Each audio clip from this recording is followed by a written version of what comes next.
This whole workshop, by the way, is like a mosaic. You know, you put a piece in and you put a piece in, and the pieces in themselves are understandable. But when you get the whole thing together, it makes even more sense, or another kind of sense. That's why we like to get the whole chunk at once if we can.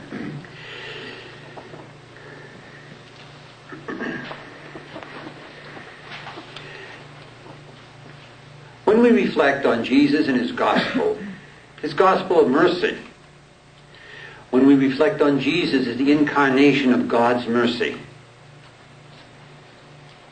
when we reflect on Jesus as the way of God's mercy, when we reflect on Jesus as God's merciful will for humanity, not just for us personally, but for everyone, it becomes clear that it is very, very important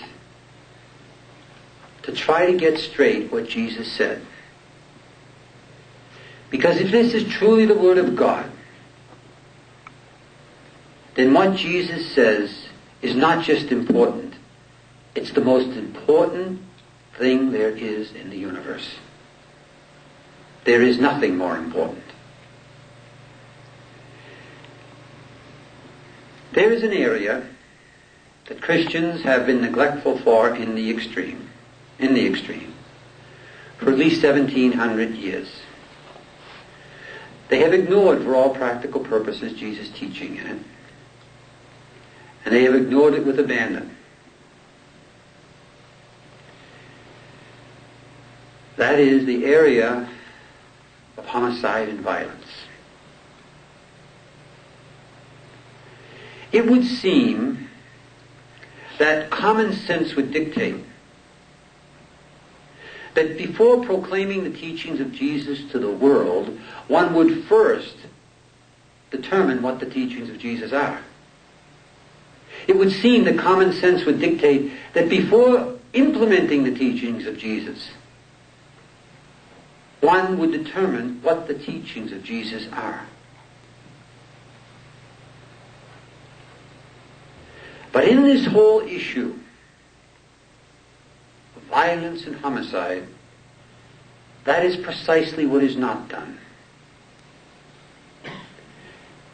Almost universally, clergy and laity, Catholic, Orthodox, and Protestant, bypass the teaching of Jesus on the subject and then form various opinions of one kind or another, which they didn't say are the opinions of, quote, our church, the church, or however they say it. And the opinions cannot in any way be found to agree with the teachings of Jesus on the same subject. It is a serious, serious matter. We are here confronted with the possibility that God is trying to reach into humanity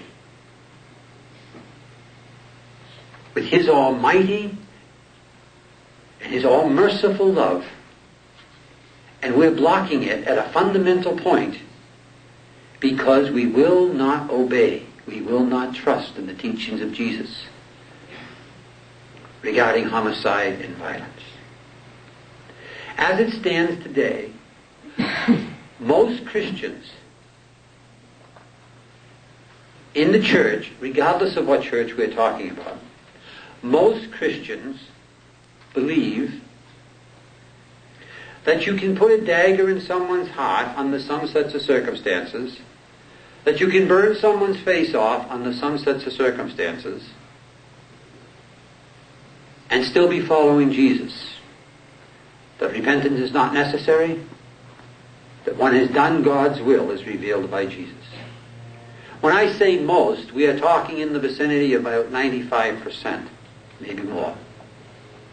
That is, most Christians today believe that it is possible to kill and be justified doing it as Christian. The problem that is confronted is this.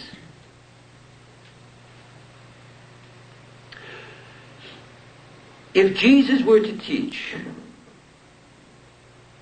that violence was to be rejected in the name of self-interest, self-defense, or social responsibility, and those are the three reasons for which people use violence. Self-interest, self-defense, or for social responsibility purposes. If Jesus were to reject violence, then for the Christian, not for the Jew, not for the Hindu, but for the Christian, that would be a divine mandate. It would not be just a good idea. It would be an imperative. For he who sees me sees the Father and I are one. And what Jesus says is the will of God. Therefore, if Jesus were to reject homicide and violence, the Christian would be under a divine mandate to do likewise. On the other hand, if Jesus were simply to say homicide and violence can be used under certain sets of circumstances, then the Christian would be under no obligation other than finding out what those circumstances were that Jesus was talking about. The problem is that Jesus could not have taught both nonviolence and justified violence. He could not have taught them because they are exclusive options.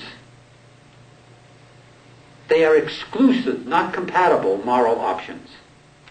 To choose one is to abdicate the other completely. So, for example, the person who says, I am nonviolent, but is not nonviolent. The but is the place of the justification for violence. The but for some people may be here. The but for other people may be here. The but for other people may be over here. But the but is the place of the justification. Nonviolence is what the word means. No but. And those are the only two options, nonviolence or justified violence. No one suggests that Jesus taught an ethic of arbitrary violence. Just kill when you want to kill. So which is it that Jesus did teach? We can go through the details tomorrow, but let me begin with this. In the bishop's pastoral on War and Peace, 10 years ago this year, not May this year, the bishops say explicitly that Jesus Christ never employed violence. Never employed violence in order to protect himself. Never. You may remember at the time that the bishop's pastoral was published, some very conservative and wealthy Catholics became concerned about it, and basically they had a conservative philosopher by the name of Michael Novak write an 18-page article, I believe it was, in William Buckley's National Review. And basically the article was pointing out that the bishop's pastoral was all well and good, but it didn't change anything. Everything was as it was in Catholic theology before the pastoral, and he was basically right. But the point is, in the opening of Michael Novak's article, where he in the process is justifying, the enormous nuclear arsenal and the overthrow of Pinochet and that sort of business there, in that article, at the very opening of it, Novak, who is a major scholar, a major Catholic scholar, says, of course, Jesus was nonviolent.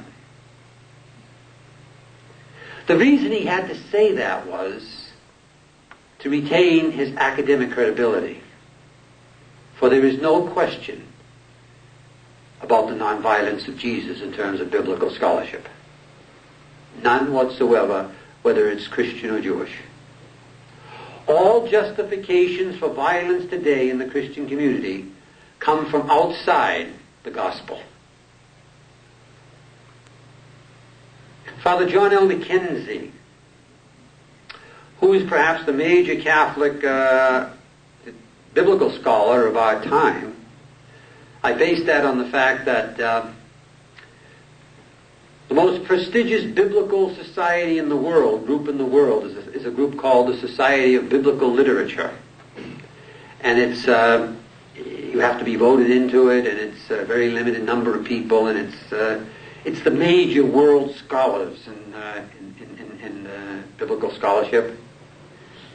And Father Mackenzie, in 1966, was elected the first Catholic and the first priest ever to be president of it. He's also the single most intelligent man I ever met in my life. Sometimes you meet people, and the intelligence is, you just know it's beyond anything that's normal. And not because it's just the opposite. Most of them don't put on airs or anything, you know. But Father Mackenzie says, regarding Jesus' rejection of violence, he says, if we cannot know from the New Testament that Jesus rejected violence, we can know nothing of his person or message. It is the clearest of teachings. Father Mackenzie, when he died, one biblical scholar who wrote an obituary called him the master of the declarative sentence. Father Mackenzie, publicly in writing, did not say words he did not mean. One of the reasons he did it is because people were scrutinizing his work so closely. And another reason was just because of integrity. Listen to what he said. If we cannot know from the New Testament that Jesus rejected violence, we can know nothing of his person or message. It is the clearest of teachings. That means nothing. It is the clearest of teachings means there is no teaching in the New Testament, whether it be Jesus' Messiahship, Jesus' Lordship, Trinity, Virginity of Mary, you name it, Incarnation, there is no teaching in the New Testament that is any clearer than Jesus' rejection of violence.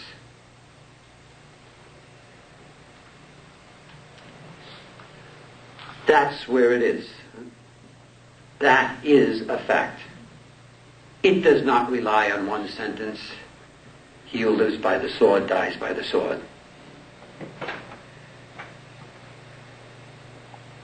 And we can go through that tomorrow.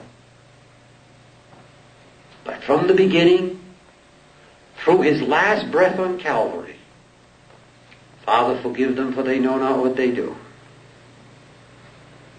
Jesus rejects the option of homicide and violence as a way of doing God's will, as a way for him and his followers being that leaven, that seed in humanity that is going to raise it into something else that it can't imagine. So when we are baptized into Christ, we are baptized into that, paradoxically, into that mustard seed, that little group that's the church, that because it has the power of Christ in it, if it will but trust that power, can do for humanity what yeast can do for dough. Can make it look altogether different than what anyone could imagine. To what a mustard seed put in the ground can become. The only problem is the seed has to trust in the power. And trust in the power means doing the will of God as revealed by Jesus. It does not mean saying, I trust in you. No verb is used more in the New Testament. No verb is used more in the New Testament by Jesus than the word do. D-O. Do. It is very, very clear that Christianity is an incarnational religion. That is, the truth of Christianity is not merely meant to be celebrated. It's not simply meant to be conceptualized. Christianity, fundamentally, the truth is meant to be made carnal in the person's life, is meant to be made flesh. The purpose of truth then is to live it in Christianity. The celebration of it, the conceptualization of it, are all well and good and proper and right in the ad, providing one thing. It doesn't stop with celebration and conceptualization, but that they lead to the one fundamental reality, doing it, enfleshing it, living it. Christianity is an incarnational religion. And in incarnating the truth of Christ, we incarnate the truth of God. Because Christ is God. And in incarnating it, we allow ourselves to become agents, yeast, mustard seeds, to do for humanity what humanity can never do for itself. And not that we do it, we just cooperate. It's God that does it. And what humanity can never do for itself is bring itself peace. Peace of mind, soul, body, spirit. Peace of relationship, peace with God. Peace in time and peace for eternity. Impossible for humanity to do for itself. And so, we know, that the normal process is when we talk about Christian nonviolence in the local mainline church, Catholic, Protestant, or Orthodox, the response usually is, oh, geez, don't bother me with that stuff about Jesus and nonviolence. It's not relevant to my Christianity. And so the question has to be asked, remembering the McKinsey quote, if we cannot know from the New Testament that Jesus rejected violence, we can know nothing of his person or message. It's the clearest of teaching. Why is anything that Jesus says relevant to your Christianity, if this isn't? By what standard do you pick and choose and make some things relevant that Jesus said and some things non-relevant? It represents a very, very serious problem in the church. It wasn't always a problem. This was not always the case. Remember where we started. The world cannot have peace till trust in the mercy of God is revealed by Jesus. The refusal to accept Jesus' teachings of nonviolent love of friend or enemy is fundamentally mutiny against mercy. It is mutiny against the God of mercy. It's saying, I will not serve, by saying, I will serve my way or I won't serve. And so, reflecting, it wasn't always this way. This is not the way the community, this wasn't even an issue in the community at the beginning. Original Christianity was unanimously nonviolent. Apostolic Christianity is nonviolent. It rejects homicide and violence, period. We know that very, very clearly from the earliest story in the Acts of the Apostles, St. Stephen. St. Stephen is being torn apart by religious fanatics who have God on their side for killing. And we know what that is, because we've seen it. Christian, Jews, Muslims, Hindus, etc. There is no stopping them. And he responds exactly the way Jesus responds at the opening of the Acts of the Apostles. Father, forgive them, for they know not what they do. Huh? And we know right there, because it says so, there's someone there helping them. He's got the cloaks of the ones who were stoning at his death, at his feet. Saul. And we know Saul is also a homicidal religious fanatic like so many others in the world yesterday and today. God is on the side of our homicide. Because we know he's on his way to Damascus. And he's up to no good. He's going to get him. And even when Ananias is told by Jesus himself to go help Saul, Ananias says to Jesus, Saul, you know, he was a holy terror. A violent religious fanatic. But once he meets Jesus on the road to Damascus, the violent Saul becomes the nonviolent Paul.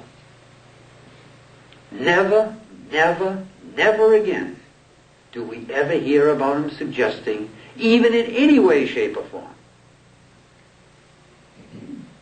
homicide and violence is the way. And that's the way it is all through the New Testament. And that's the way it extends out for almost 300 years. Now, people will disagree. They'll say it's not 300 years, it's 175. Some will say it's 265. That's irrelevant. It can't go back beyond 175, that's for sure.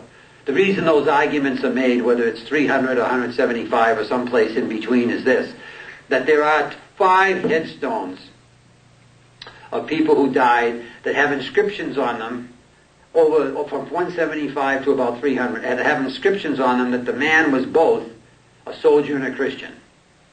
It does not say that he was a soldier and a Christian at the same time. That has to be the assumption in order to get that. Huh? There is nothing before that. But there is something very important here, just in that little thing that I'm talking about, the soldier and the Christian. What we do have in existence from 215 AD is something called the Apostolic Tradition of Hippolytus.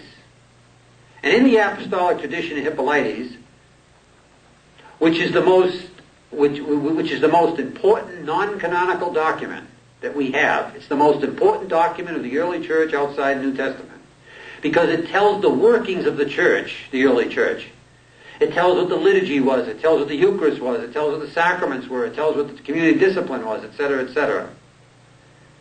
And in that Canon of Hippolytus, there is a section on the catechumenate. And the catechumenate in those days took years. 7, 10, sometimes the rest of one's life before the community would say, you are ready to be baptized. There was no 9-month program or something. And so, in that section on the catechumenate, section 14 says, I believe it's 14, says,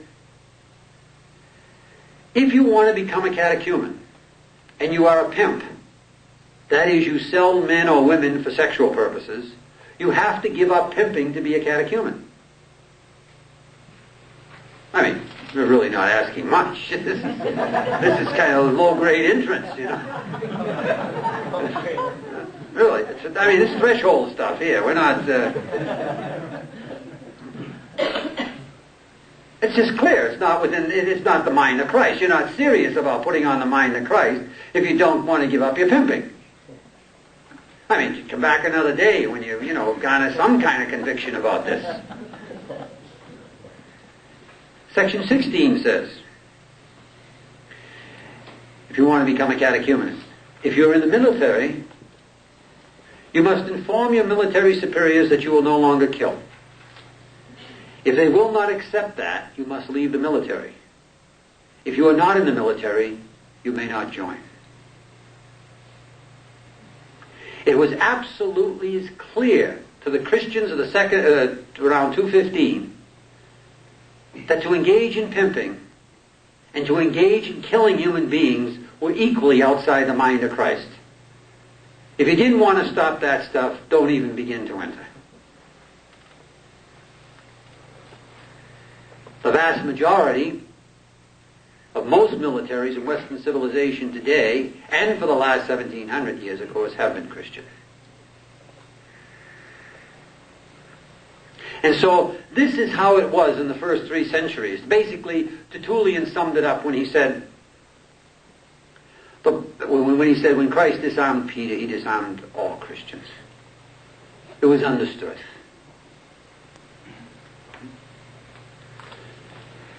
So what happens? What happens is this.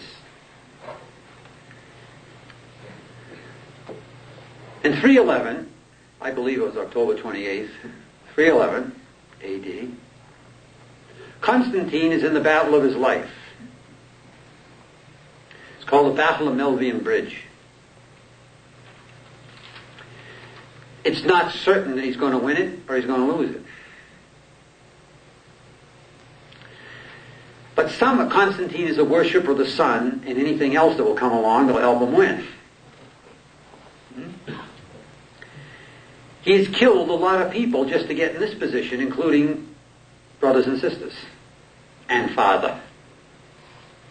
He's almost got the Roman Empire in his grip.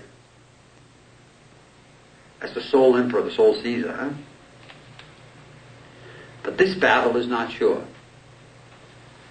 And so he sees in the sky a cross with the words, "In this sign thou shalt conquer." We'll start. And instead of viewing it just the way loving those who hate them, praying for those who persecute them, dying for others, and not returning evil for the cross is always a nonviolent cross. Instead of saying, "I will conquer in the nonviolent cross," what comes to his mind is, this is a totem. This is a piece of magic. And so that very night of October 28th, 29th, and 311, he paints crosses on every single shield, every single sword, every single spear, every single weapon, and every single soldier that he has. And for the first time in the history of Christianity, the cross is used as an ensign to lead people into the homicide and the brutality and the savagery of war the next day. He wins. And 2 years later, in 313, he issues what's called the Edict of Milan. The Edict of Milan was an edict that tolerated Christianity for the first time as a religion in the empire. Why did he do it? Not because he liked Christianity, not because he was a Christian. In all due respect to our Orthodox brothers and sisters who believe Constantine to be a saint, and we genuinely hope he is, and that's no joke, because the alternative is terrible. If Constantine is a saint, if he did become Christian, he became Christian on his deathbed, because for his whole life he worshipped the sun. But why did he then allow Christianity? Because he was a political fox, he was politically astute, he ruled the Roman Empire from 313 to 337 all by himself, and that takes brains. He knew what he was about politically. 300 years of violent Roman persecution, and 300 years of Christian nonviolent response did not issue in the liquidation of the Christian community as the Romans had hoped. 300 years of violent persecution, 300 years of Christian response resulted in Christianity at the time of Constantine being the largest religion in the empire. Tertullian saw it. He said the blood of martyrs is the seed of Christians, or the seed of Christianity. The witness unto death is impressive. I can talk, you can talk, we can read books. But something else happens to a person when they see a human being give up his or her life for a truth. Nothing happens, of course, to other people when they see a human being kill others for their truth. That's zero, big deal. But to lay down their life for the truth and for a person without retaliation and revenge, that's what was getting into the Roman Empire. And the religion grew, and it grew, and it grew. And the Romans were not nice people. They were a barbarous people, if you can imagine what it would take to be in a Colosseum watching people torn apart by animals. Be that as it may, 300 years of Roman persecution, 300 years of nonviolent response, and not only wasn't the community liquidated, it flourished. And Constantine figured, as all smart politicians do, this isn't working. Bring them in. Start giving them some of the goodies. Give them nice stuff, and they'll get used to it, and they'll want it. And sure enough, that's exactly what happened. It was in a short time after that Constantine began to use the Roman army to confiscate pagan temples and to give them to Christians. He began to give public buildings to Christians, etc. And all of a sudden, Christianity became a temple religion. Christianity was not a temple religion in its beginnings. It was not a temple religion for 300 years. Why? Because Christ was risen. Christ is no more in Jerusalem, he is no more in Jerusalem than he is in St. Paul. No more in St. Paul than he is in Tokyo. Where two or more are gathered in his name, there he is. Temples weren't necessary. Could be an upper room, could be a big room, small room, could be a big building. It was irrelevant. The consciousness was Christ was risen. And the reality was, this is what, in the dirt, in the ground, in the catacombs. We know the liturgy was celebrated there because we have the altars that were used and the things. So Christ is there. No temples needed. The temples, of course, were temples. Real, solid property rights. Good investments.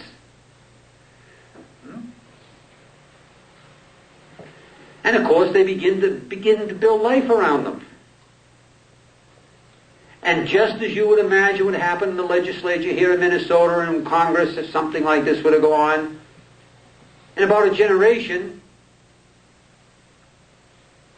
the politicians started saying, look, here we are, we've given them temples, we're protecting their temples for them, and inside the temples they're telling us those people out there who are killing people are bad, they're doing evil, don't associate with them. Now look, they got to make up their minds. They either want us to protect their temples, or they got to stop talking like this. If they want us to protect them, they've got to make some kind of adjustment here, or else we're just not going to do it. So the choice came. Keep the temple, make a little adjustment. What's the adjustment? Well, violence isn't all that bad on the proper conditions and so forth and so on. Or risk losing the temple. In 368, the first just war theory ever in the history of Christianity entered in. It was written by St. Ambrose. Not St. Augustine. Augustine was Ambrose's student, and that's a step later. St. Ambrose wrote the first just war theory. St. Ambrose is a miracle of grace in the church. He is a saint. And all saints have their strong points and their weak points. As Dorothy Day used to say, you know, if you follow a saint and what he or she did wrong, you go to hell.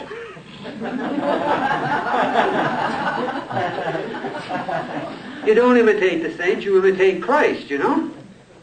And the saints are measured against Christ, not the other way around.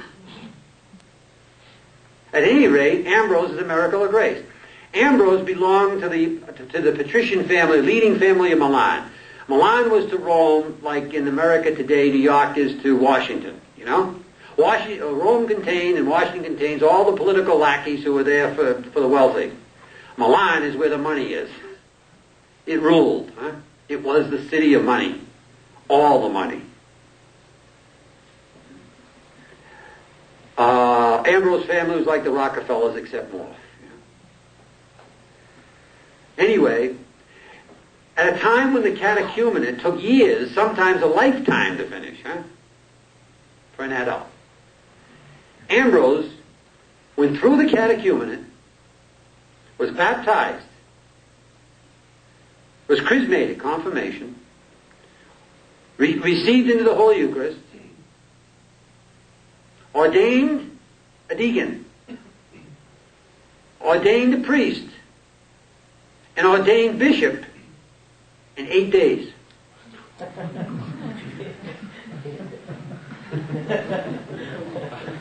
And then wrote the first just war theory. Ambrose was a brilliant man. He did wonderful things for the church. And the fact that that was able to happen is not an indictment of Ambrose. Something had to be going wrong in the church for a long time for that to happen. That is, for the just war theory to finally come in and all the things we're talking about. We often pick dates and persons like July 4, 1776, but really it's years before that, years after that. We just use that kind of as a benchmark. Then Augustine is the student of Ambrose. Augustine writes the just war theory as we have it today. But even Augustine says this is only a theory of state, number one, and that the individual Christian cannot employ it for personal self-defense. In that area, he or she has to imitate their Savior and die rather than kill. This is Augustine, the author of just war theory. And three, he never says there can be a just war. He says if there can be a just war, these standards are the ones that have to be met. And I defy anyone to find any war, any place, any time, under any conditions that have met Augustine's just war standards. That's the reason no church actually teaches it, while all churches say they employ it. Listen, or just go to your parish and ask anyone coming out of church on Sunday, what are the standards of the Augustinian just war theory, or the Catholic just war theory? I don't know, I guess if Reagan calls war or something. That's Augustine. And after that, you can imagine what happens. It just goes downhill rapidly. 200 years later, Council of Arles. There's a canon in the council that says priests, because of their superior sacerdotal position, etc., cannot use clubs in war. They can only use spears. But we start spinning down even further, the Crusades. Now we come to 180 degrees opposite the teaching of Jesus. Now we have come to the point where people can go directly to heaven, directly to Christ, by killing a Muslim. It was called the Plenary Indulgence in those days. The first plenary indulgences were granted for homicide. The first non-lethal plenary indulgence was to St. Francis for visiting the Portiuncula on August 2nd. Until that time, people were guaranteed heaven for the act of killing another human being, in this case a Muslim.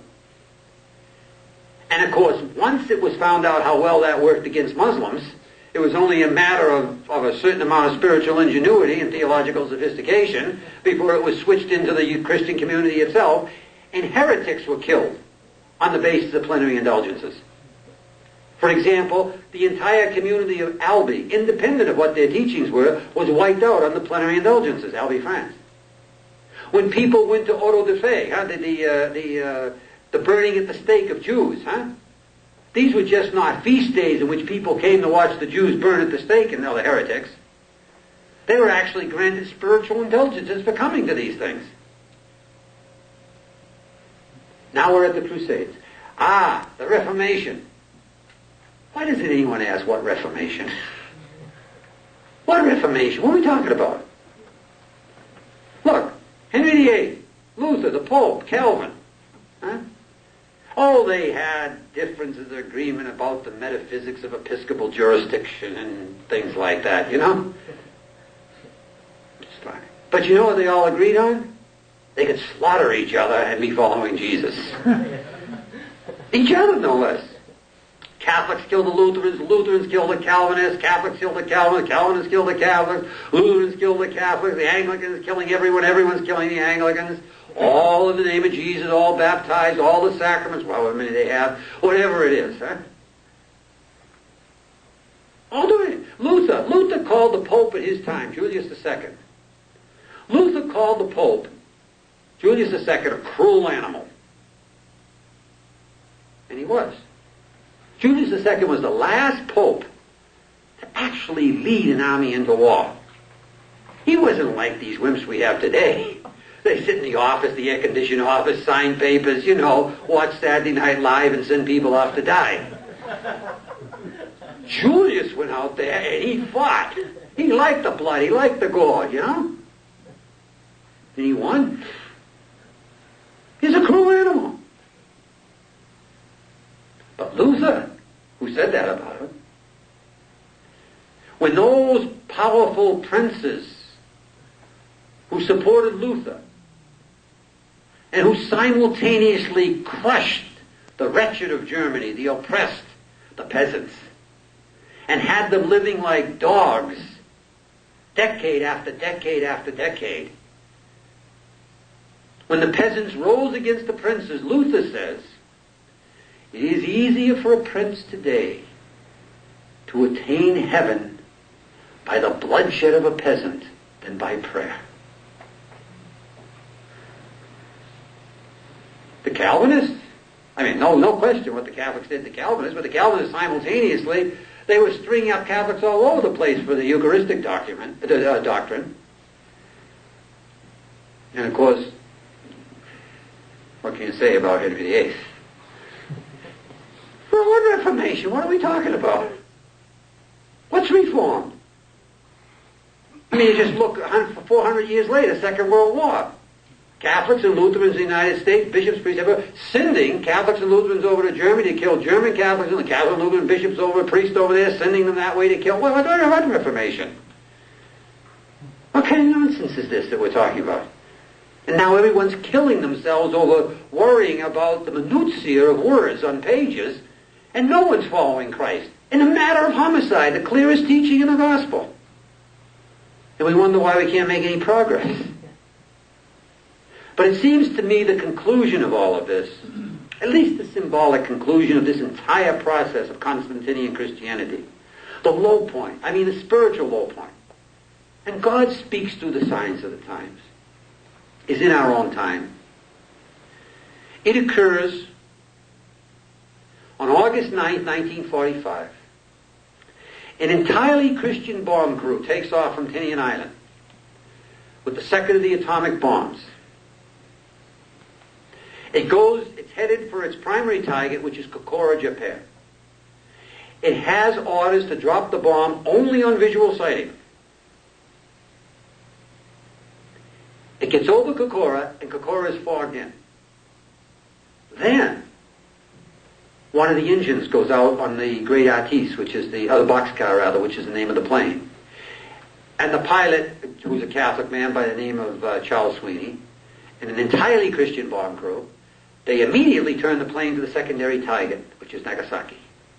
Because they got to get rid of the bomb. They can't land with it. If you've ever seen the Nagasaki bomb, it's called Fat Man. It's a huge bomb that they can't land the plane. They barely get off the ground with it. They get over Nagasaki, Nagasaki's fogged in. Now they got a bomb in their hands, an engine gone, and all of a sudden the bombardier sees below him what he's been trained to see. There's a break in the clouds, and what does he see below him? He sees the landmark that he's been trained to see for months over Nagasaki. He just presses the button and it's gone. According to logs of the boxcar, what he saw was, in the break in the clouds, and he was right, was the largest Catholic church in all of the Orient, the Urakami Nagasaki, St. Mary's, the Urakami Nagasaki Cathedral. Using that as ground zero, he released the bomb on the oldest, the largest, and the original Christian community in all of Japan, Nagasaki. There is nothing like Nagasaki in Japanese history. Just give me 4 more minutes, because this is important to see what's at stake here. When St. Francis Xavier lands in Japan, he is the first European there on August 15, 1649. He lands in a place called Kagoshima, which is a few kilometers from Nagasaki. He goes down to Nagasaki, and he was a genius at missionary work. He left behind him, before he left, a little community of Christians, Japanese, and a few Europeans. That community spread out all over Japan in a magnificent display of grace in the next few decades. Then, the Portuguese and the French try to pull in Japan what the Spanish and the English and the others, and they were doing in Latin America and in South America. They tried to use the missionaries as mechanisms and themselves to colonize Japan. The Japanese were too well ordered, too organized, and it was too far for them, The Europeans. They couldn't pull it off. Japan had no gunpowder when St. Francis Xavier landed. The Europeans introduced gunpowder to Japan, and 2 decades later, the Japanese had superior weapons to the Europeans. So once the Japanese caught the air that this is what was happening, that Christianity was actually becoming a tool for colonization and for enslavement of their own people, did they ever shut the door? They shut the door on Christianity like no nation in history ever did. They said to any European, get out of here or die. And they said to any Japanese person who was a Christian, which at this time was tens of thousands, give up that religion or be tortured and die. Tortured and die. And of course all kinds of them didn't give it up. And the tortures were incredible. But here's the point. The tortures were incredible, and you probably know the famous one about St. Paul Miki. He was a Japanese Christian that with 24 other Japanese Christians was marched in the winter from the northern part of Japan down to the southern part to where? Nagasaki, of course, because that was the center of Japanese Catholicism. And then he and 26 altogether were simultaneously crucified on Nagasaki Hill. And simultaneously 26 spears went into their heart. His feast day today is February 6th. That's Nagasaki. By 1600, there wasn't a Christian. But by 1700, there was not a Christian in all of Japan. Not one. They boiled people in water. They did what? Not one. And that's the way it stayed for over 200 years. Not one trace of Christianity. Then, because of trade, commerce, and other sorts of things, the Japanese in 1855 opened up a little island off the coast of Japan where Europeans could come and trade.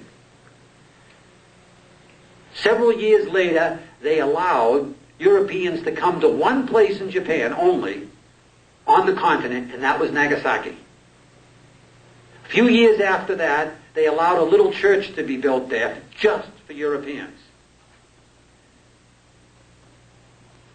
And in the evening, at 9 o'clock in the evening, on March 17th, 1875, a Father Pédajon, who was the pastor of that church, heard a knock at the door. He opened the door and there were 5 Japanese women. They came in and they said to him, which was a shock because Japanese never talked to him, although he could talk Japanese. No Japanese had ever been near the church before. And he asked them what they wanted, and they said, "Are you celibate?" And he said, "Yes." He said, "Are you from Rome?" And he said, "Yes."